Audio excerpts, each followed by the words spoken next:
No Purpose Without Love is a podcast dedicated to helping you find purpose through the relentless pursuit of God's love. The unfortunate reality is that we are born into a world that does not know God. Since God is synonymous with love, to be without God is to be without love. This podcast aims to bring light to the dark areas of your life so that you gain a deeper connection with love as a person, more affectionately known as Jesus. Jesus spoke often about the kingdom of God, and in the kingdom, love is the why behind everything that exists, including our purpose. I am your host, Dave Guerreso, and my hope and prayer is that you will experience the overwhelming love of God so powerfully that you will become love to a world that is still very much without love. God has given me the ability to provide the spark, but He wants to fan into flames the purpose that He has for you, which always leaves a trail of breadcrumbs leading right back to our Father and Creator. Please remember to follow this podcast to continue receiving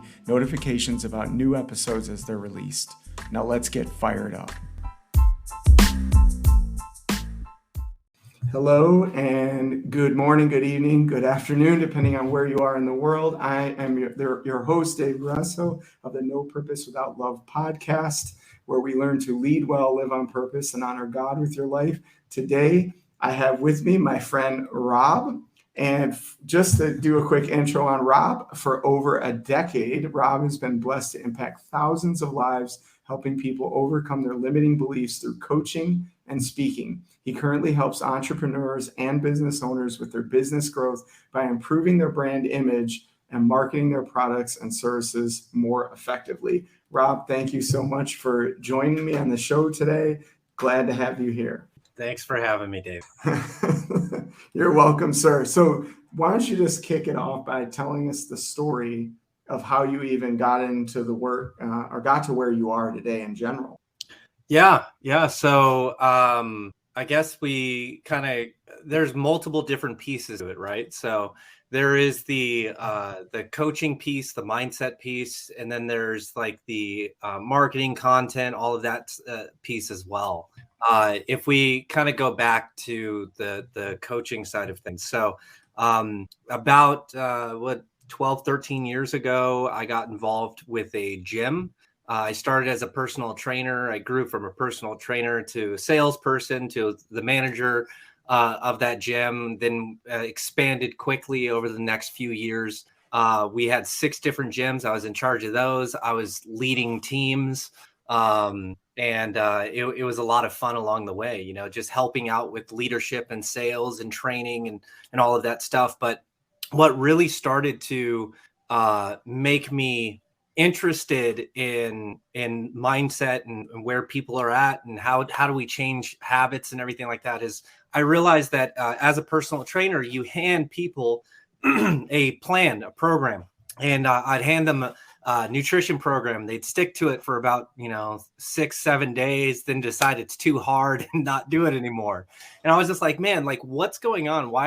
What's limiting people? Like why are they not sticking with this? Like what's going on there? And that led me down this road of really studying psychology.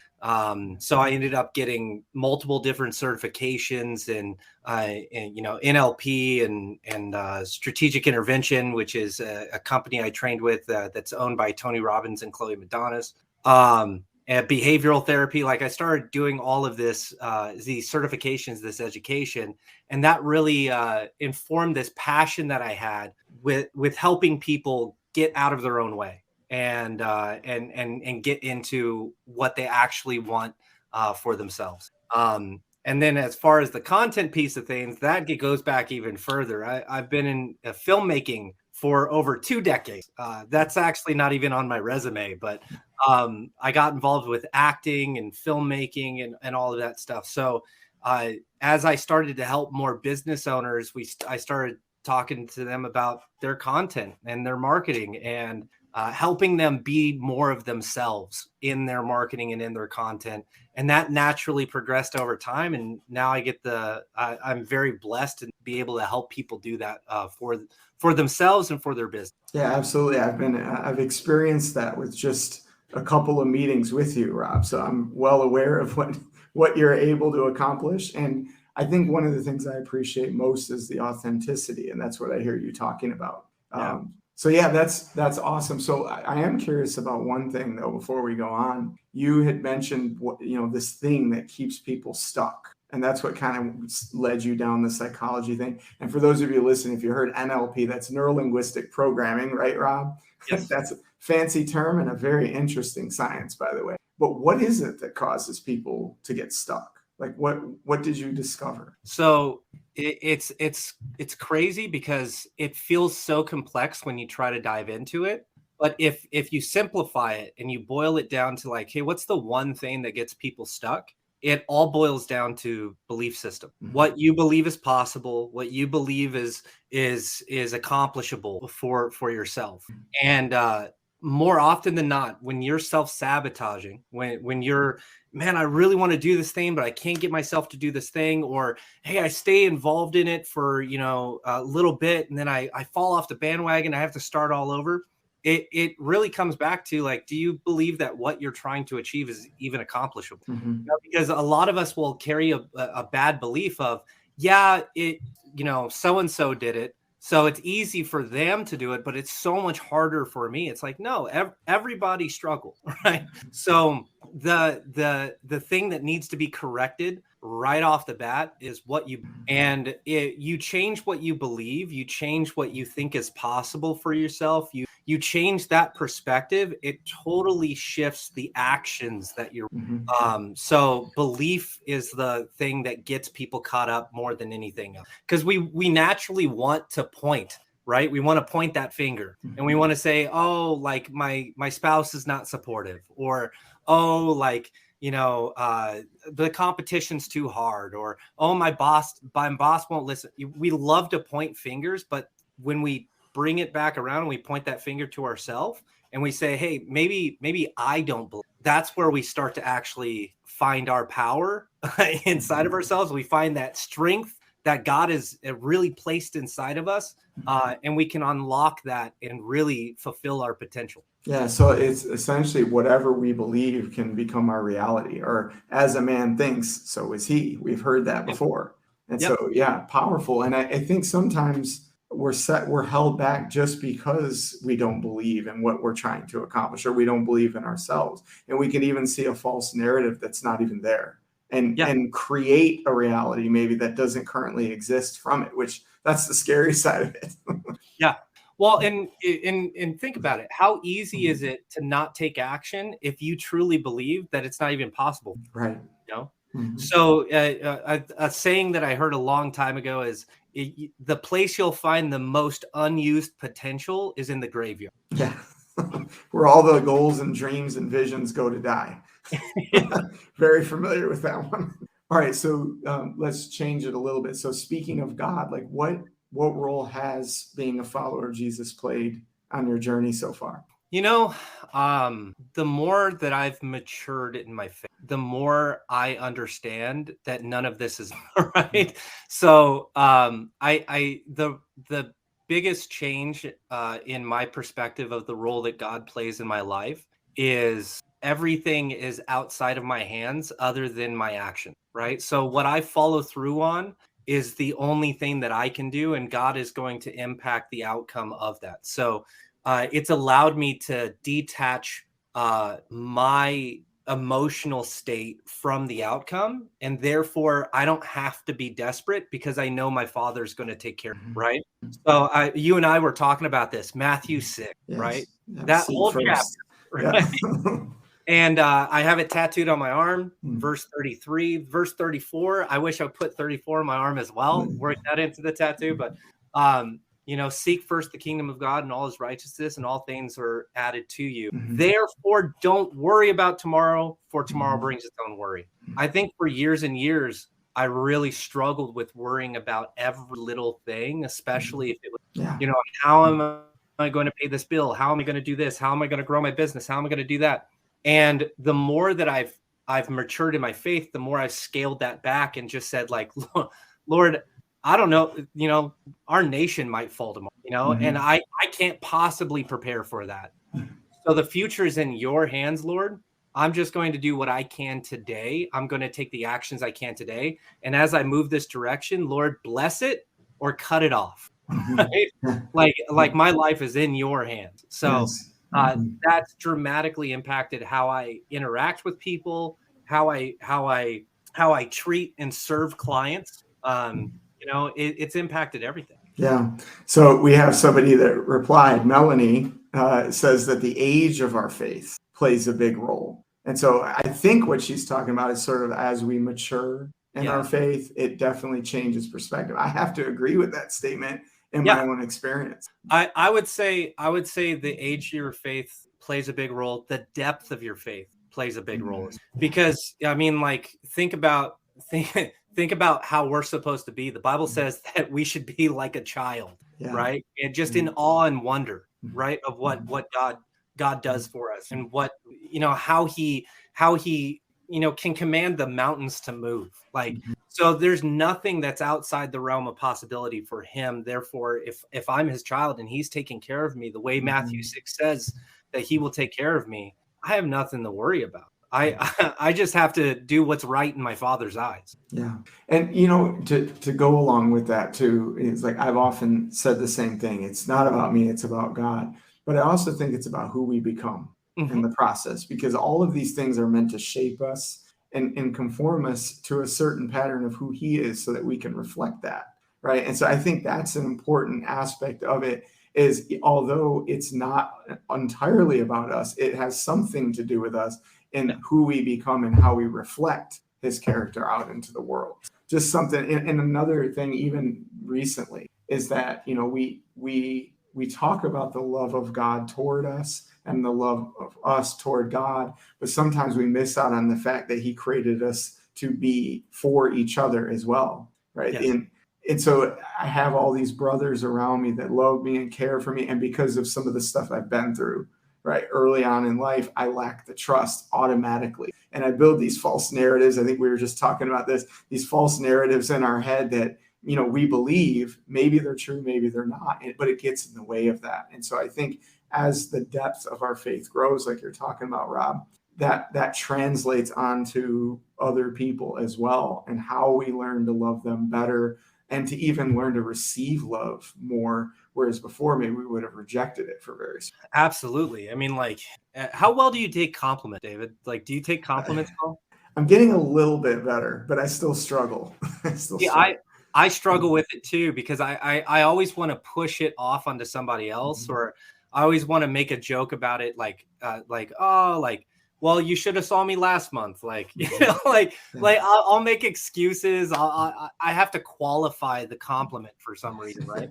And the same thing with love. Like, there are people in our lives that want to be there for us, and we don't let them be there for us because we feel like we're a burden, but it's how they want to express love to So when we're struggling, like, especially like, one thing I always try to convey, no matter who I'm speaking to, if it's in an interview or anything like that, is that if you're struggling, there are people in your life that you're not sharing that with that can help you. They want to be there for you. You just got to be open and vulnerable. And it's very scary to be open and vulnerable, but it sure beats sitting in depression and feeling like the world's crumbling down around you. Absolutely. Yeah. And it's, I was telling you, I listened to Brene Brown recently, and, she's talking about how scary vulnerability is. And it is scary because somebody can really, really slice and dice your heart when you open up like that. But also, what you give up when you refuse to do that is the opportunity to receive love in a way that you've never received it before. And so you're shutting that door while you're self-preserving, preserving yourself from that hurt or that harm that you're ultimately trying to avoid. Go ahead, Rob. And what's amazing about that is that if you've been sitting in a place where you're just like, I've done everything I can do. I've read books, I've attended seminars, I've got coaching, and I feel like I'm at a sticky point and I'm not growing anymore. That could be the factor of your next level of growth, is how vulnerable and open you are. Yeah, that's big. That's a gold nugget right there. All right, so let's transition into parenting, right? Because you're a parent, you're also a business owner, and you got a plethora of other things going on in your life. What's it like for you just being a dad right now? Challenging. It is challenging. I remember when I was a kid, I grew up in a really dysfunctional family. I didn't really have much oversight when I was a kid. But there was like the one rule that like when the street lights go on, you go home, right? There was that rule. Yeah. Now it's so much more complicated as a you have to worry about, what's on their devices, what are they seeing on these apps, YouTube and everything. Like personally, we made a choice that it's just like our kids are not on social media apps. They don't have free access to every single thing, right? Everything is very monitored, and it's very specific. We specifically made that choice because there's a lot of crazy stuff out there, and we're trying to protect their eyes and ears, and their hearts. That's what we're really trying to do, and so it's been very, very difficult because having to do that on top of like, well, we got to worry about our income, and we got to go out and make money. We got to go out and make an impact. We got to see growth in our business. Like we have to see all of those things on top of parenting. But having said that, I would give up my business to take care of my kids, right? So the thing is that in my opinion, my biblical worldview is it's my wife, my kids, and then it's everything, right? Or I should say, actually, let me take that back. It's God, my wife, my kids, and then everything else, right? And that's the struggle of being in business, being an entrepreneur, intrapreneur, right? Working for a business, and you work 60 hours a week. You don't have to be an entrepreneur to feel what we're feeling. We only took on a few more responsibilities, unnecessary stress, right? We could be working like a 6-figure gig for our company, but instead we're trying to go out and venture and build something of our own. But it's definitely a challenge. Yeah, for sure. So the next question I have too is how, like with all that stuff coming at you, right? It feels like way more than what we can handle some days. How do you manage that? How do you manage the stress of that and still be effective as a business person, effective as a parent or as a husband? How do you do both? Honest answer, barely. I'm with you on that. In some days, massive failure. Yeah. So the thing is that there is no one system, there is no one method, and there is no single person that I know that is perfectly managing all of them, right? And so you got to take the days as they come, like Matthew 6:34, man. Don't worry about tomorrow, for it'll bring its own worry. It's like if I'm worried about sales calls that I have tomorrow, then I'm not being present with what I need to do today, right? So you just got to take things as they come. You have to try to organize your life the best you possibly can. And in the moments where you feel like, man, I could plan this next thing out, or I can just sit here on the couch and just take a break. So sometimes you just got to ditch the break and just go plan the thing out, so some days are easier than other days, and other days feel like impossible mountains. And then there's days like right now, right? Or there's moments like right now where it's just like I'm just having a conversation with one of my new good friends, and we're gonna have fun. We're just gonna have fun with this conversation. So I think the one thing that helps me more than anything is just having something to look for, right? So looking forward to these moments, looking forward to, like, later I have to help my son. My son's 7 years old, and they're doing a pumpkin decoration contest at his school.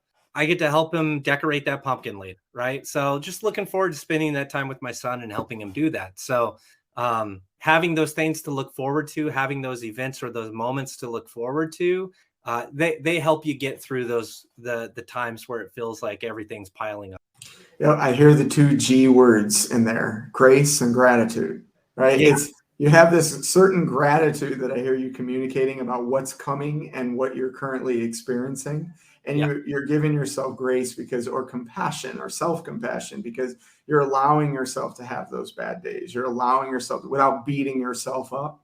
And here's the key thing too, that, I want folks to hear. When we put ourselves under such a critical amount of pressure like that, we tend to do it outwardly too, right? And so when we find ourselves getting critical of others, check your own self-compassion, and vice versa. When you're struggling to give yourself compassion or grace, think about how that's affecting those around you, because it never just stops with us. When we're having those hard days, it never just stops with us. It usually has a domino effect on others around us, and especially those closest to us. Your wife, your kids, they're going to feel it first before anybody else. Yep, absolutely. Like we have to, I always use this analogy because I think it's such a good visual analogy. Like we tend to think and we try to keep our stress in a box, right? And we say, oh, this is the box of work, right?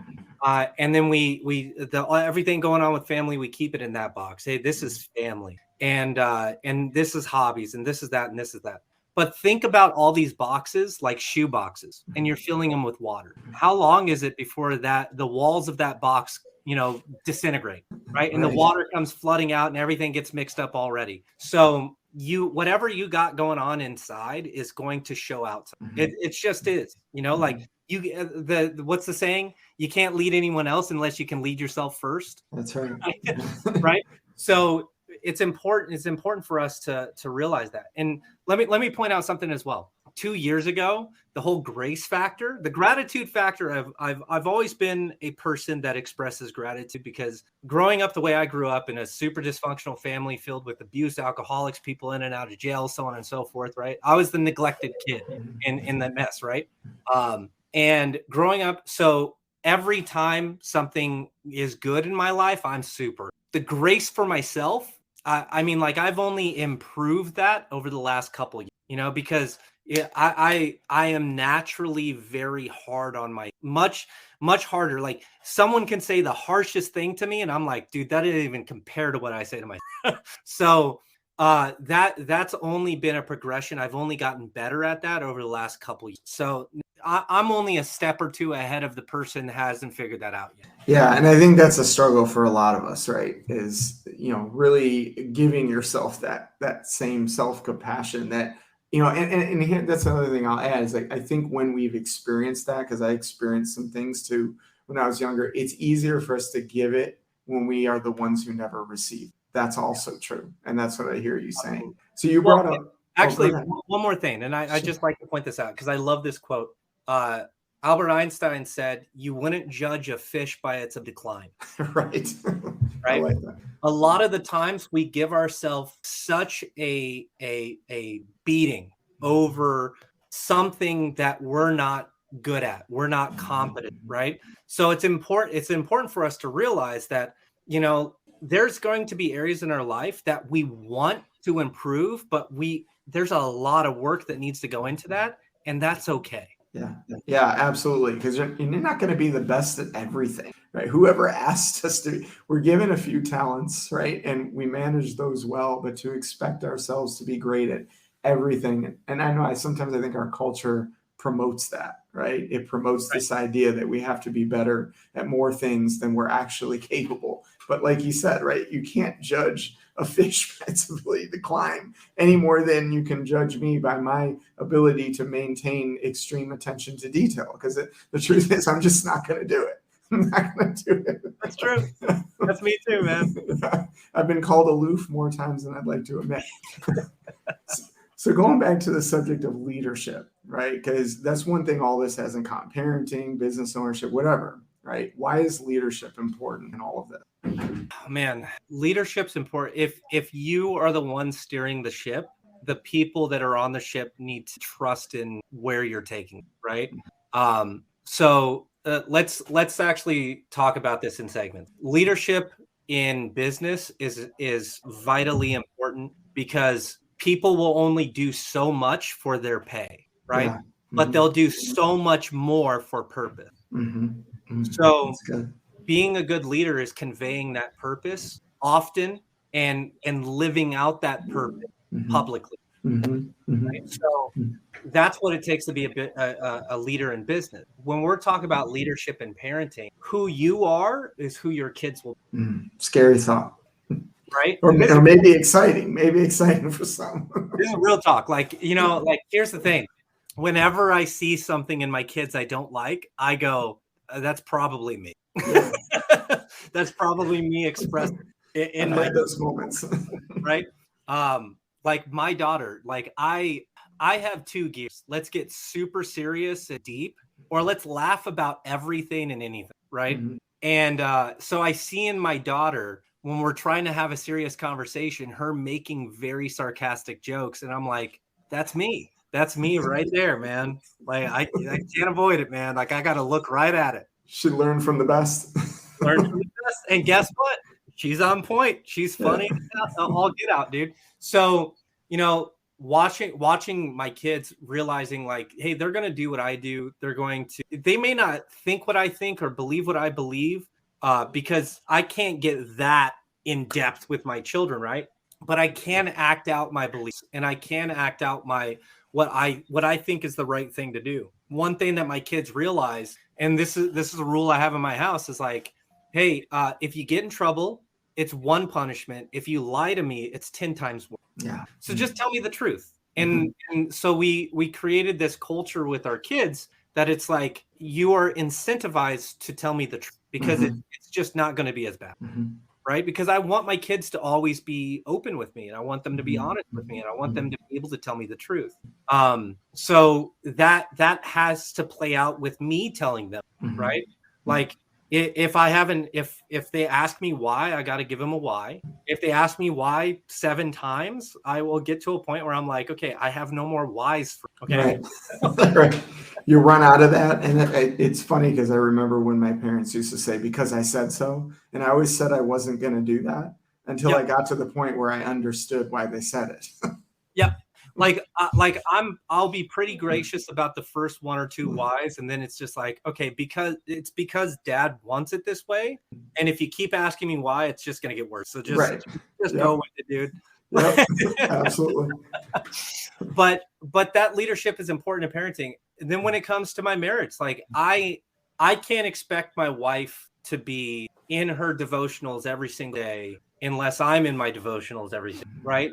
I can't expect to read if I don't read, right? So that's another thing that I've tried to instill in my family culture. We're all readers. Like it doesn't matter what you're reading, but so dad constantly, I have like 8 books on my desk. I have bookshelves in my dining room. I have books everywhere, all over the house. And my kids can regularly witness me reading books, reading the Bible, the most important book of them all. And they can witness that. And I know that because they witness that, they're not saying to themselves, well, dad's making me read and he never reads. It's like, no, dad's making me read because it's important to do. Right. Yeah. Interesting. So the common thread there, right, is leadership is all about setting the example, right? Yes. It's being that person that you really want to translate into others. Yep. A lot of people get it confused, right? It's being in charge or, having control. No, it's actually quite the opposite. It's looking at the person back in the mirror, right, and saying, what are you going to do to create the things that you're leading, right? And so you want to see more of something, be more of something. Yep. Absolutely. Absolutely. It's the example that you set, the attitudes that you tolerate, right? And the expectations that you manage. Like it has everything to do with, like when my kids are, I'm probably known as Dr. No in my house, right? Because like I will say no 99 times out of 100. But when I say yes, that yes means so much more to my kid, right? Yeah. So the one thing I didn't have growing up that I'm really trying to do with my kid, instill a sense of discipline.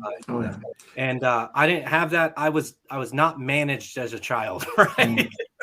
So can you do something for me though? Because discipline sometimes is confused with punishment. Yeah. And so how would you describe the difference? I would say if you redefine discipline as how you take action, right? So discipline is an action, love is an action, right? You can say that you love something, but what you act out is going to tell me if you actually love that. Yeah. You can tell me that you're disciplined, but unless you act out discipline, I can't believe that you're actually disciplined, right? So with my kids, like discipline's not a nasty word. It's not a punishment word. As a matter of fact, when we're talking about, punishment, restriction, anything like that, we never use the word discipline when it comes to us. A discipline is teaching them how to do it the right way. Yeah, that's a good point. And repetitively, right? Because we build habits We create behaviors that become habits, and Right. those habits Well, shape. Go ahead. how you begin to think about something and believe about something will shape how you do that thing, Yeah. right? So, Mhm. I mean, we hear this all the time, like how you do one thing is how you do everything, right? Like you hear those extreme ownership rules. Like, have you read the book Extreme Ownership by Jocko Willink? I think I have actually. Yes. It's a fantastic book, Mhm. but I think people that are hardcore personal development, they're just like, oh, I got to own everything. It's like, no, you have to own what you're responsible for, Right. you know? And then whatever you're not responsible for, you don't set out blame, you set out to solve the problem. Yeah. Right. And it's really that simple. So when I'm looking at my kids, like it's even, I'm doing homework with my son, right? How you write your name matters, right? Mhm. We go that small of a measurement on Mhm. how you write your name matters. Don't be Mhm. sloppy. Don't be, apathetic. Oh, my name's Luke. It's just like take pride in your name. Like son, we gave you that name. Like but it's like when from the way you write your name to how you read the book, like Mhm. if you're in it and reading the book, like all of that matters. And so that's kind of what we're really trying to set with our kids. It's like how you treat people matters, how you interact matters, the actions you take, how much you put yourself into a thing. We never reward the outcome, we reward the effort. Yeah. Ah, So nice. That's good. Reward the like effort, not the outcome. my daughter's straight A's all the Mhm. time, right? And I make it a point that when she hands us a report card and straight A's, I go, of course you had straight A's because you put in the work, Mhm. right? Mhm. So from the onset with my daughter, we tried to do that. So when my son came into the picture, it was just Mhm. Yeah, that's good. I've actually heard that before, and it caught me off guard because we're so used to rewarding the outcome, and we witnessed that growing up. But it's true; it's the effort that really makes all the difference in anything. if you reward the outcome, let's say that you're in a foot race with Usain Bolt, Mhm. right? If you only reward the outcome, you'll never feel good in a foot race against you, That's right? a good point. So, but if you focus on the effort, like dude, I almost had a heart attack. I gave everything I could to try to beat Mhm. him, Mhm. right? Mhm. I did everything I possibly could, and I should feel good. Mhm. So you detach the emotion from the outcome. Mhm. So I'm a very competitive person. Of course, I want to win, Mhm. but when I lose, I want to lose graciously, Mhm. right? And if I focus on my own effort, all I can blame is my own effort, not the outcome. Mhm. So uh, when kids get that, the confidence in my children is astounding. Sometimes I'm like, do I need to make fun of them a little bit to bring down that confidence? Like, what do I need to do? Mhm. Because sometimes they're way too confident.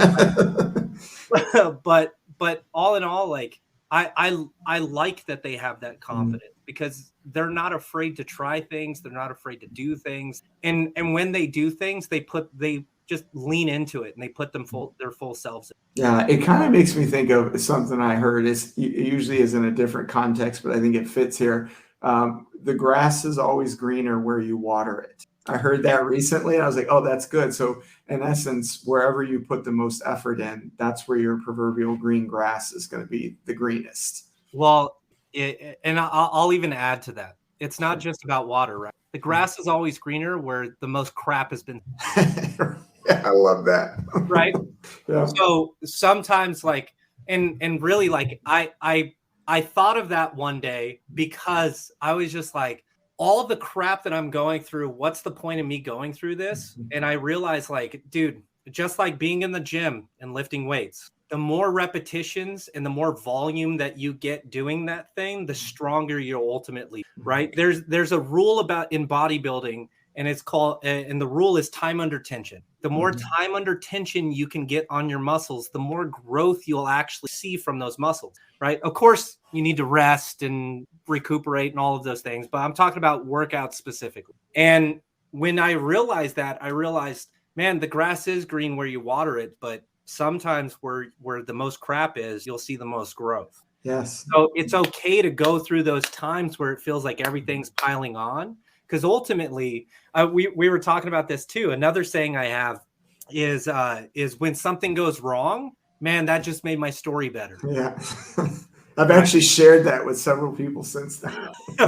and it's true, man. Like no matter what goes wrong, it's just like that's ultimately going to make my story better. I don't see it right now, but in retrospect, I'll see it. Oh yeah. So Soren Kierkegaard, life's Yeah. better understood backwards. Absolutely. Yeah. All right. So two questions so we can wrap up. First thing is, like, if you had a chance to start over and go back in life, like what would you say to your younger self if you had to start over? I would give my younger self two pieces, and I think the first piece of advice would be not everyone has to like you. It's okay just to be, right. It took me a long time to recognize that I don't need anyone to like, because the fact is that I live by principles, and those principles guide my life, and someone's opinion of me should not change. The second piece of advice I'd give myself is have fun. That's a big one. Because the thing is like I've spent so many days, weeks, months, years just worrying, stressed out, feeling depressed, overwhelmed, anxious, all of the quote unquote negative emotions that we go through. And the times in which I struggled the most, it's almost like I forgot how to have fun, right? And I realized that I'm a person that performs well under pressure if and only if I'm having fun. The minute it becomes like I have to do this, like for my family name or something, whatever it is, right? Changes the dynamic. It changes the dynamic. There's no amount of pressure that can get to me if I'm having a good. Yeah, that's a good point. Yeah, so have fun. I find the same thing to be true, Rob. Even recently, I was thinking to myself, I used to get excited about these things things that currently I'm kind of just missing altogether because the stress and overwhelm and like that. So yeah, it's important to have fun. And if you're unable to, even pause, take a break maybe, or cut back on some of the stuff that's causing you to not be able to step back and enjoy things. All right. So I have one more question before I get to that. I just want to say thank you, Rob. I always love your wisdom and the things that you share. This has been an awesome conversation. So thanks for joining me today. Hey, thanks for letting me talk. My wife will tell you that I love to do that. So. Mine would say the same thing. Go figure. All right. So how can people reach you and for what specific services? So right now, like I mentioned before, I'm really helping people reshape their own image from the inside out, right? So anyone that's really struggling with, putting themselves out there, telling their story, how do you approach telling your story? Like, how do you share this online? Like, social media is all a highlight reel. Like, do I have to share? Like, what do I share there? Right. You and I already had this conversation. So, helping people reshape their image and really project their authentic self and tell their story. So that's primarily what I help people do. And you can find me everywhere, Rob Du Haime. I think on Instagram, it's Rob.Du Haime. On LinkedIn, it's Rob Du Haime. You can find me everywhere at Rob Du Haime. Or at the very least, you can go to my website and sign up for a free consultation call with me. That's robduhaime.com. Awesome. Well, thank you, Rob. And thank you guys so much for being with us and watching or listening today. But truly appreciate being your host. Remember to lead well, live on purpose, and honor God with your life. And remember to subscribe or follow this podcast if you're enjoying listening. Have a great day. And thanks again, Rob. Hey, thank you. Bye.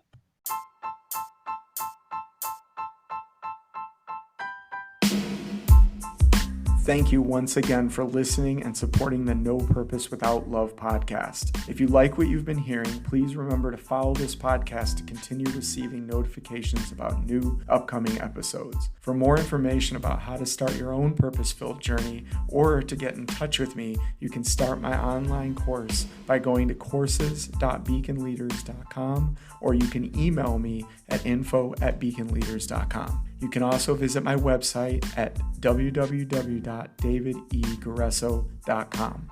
I will post these links and others in the description section of each episode as well. So until next time, remember to lead well, live on purpose, and honor God with your life.